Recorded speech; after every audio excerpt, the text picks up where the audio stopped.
Mpendwa msikilizaji wa Radio Mwangaza, leo hii ni Alhamisi Kuu. Tutafakari kwa pamoja kuhusu mambo yafuatayo.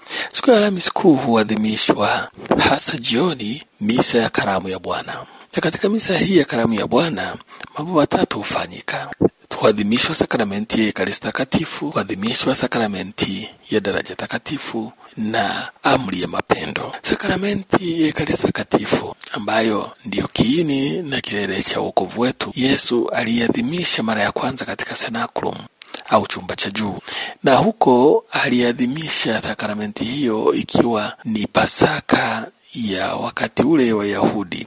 Lakini aliweka kitu muhimu sana hapo. Sio kwamba walichinja wanyama tu kama walivyokuwa wakifanya wale wazee wetu huko katika nchi ya Kanaani baada ya kutoka katika nchi ya Misri na kumbuka uokovu wao na jinsi Mungu alivyowasaidia kutoka katika utumwa huo ni uko Misri.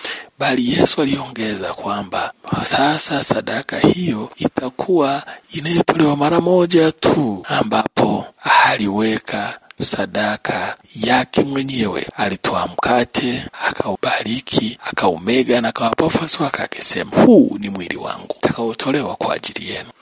Vile vile akachukua divai, sema hiki ni kikombe cha divai cha damu yangu itakayomwagika kwa ajili yenu na kwa ajili ya wengi kwa maondoleo ya dhambi. Yesu anatoa misa ya kwanza, na misa hiyo anataka iwe inaadhimishwa kila mara, kwa sababu tunaambiwa katika tunapoadhimisha misa tendo la wokovu hufanyika.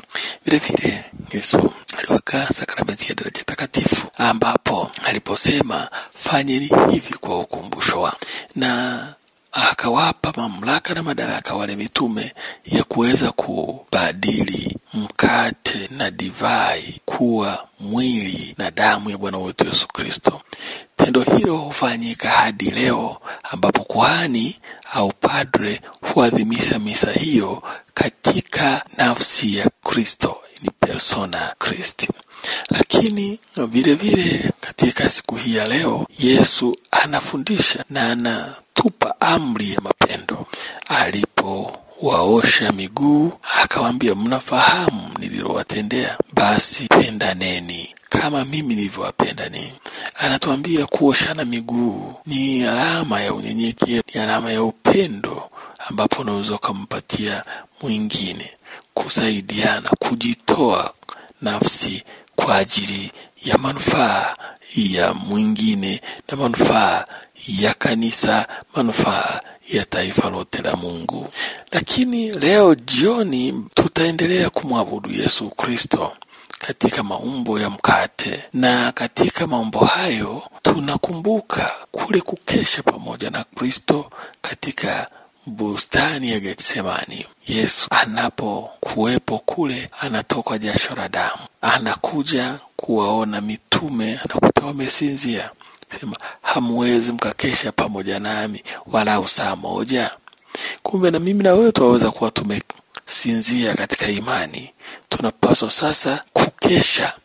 Kwa hiyo mkesha huo wa usiku utukumbushe kuwa daima macho na kumtumikia Mungu siku zote.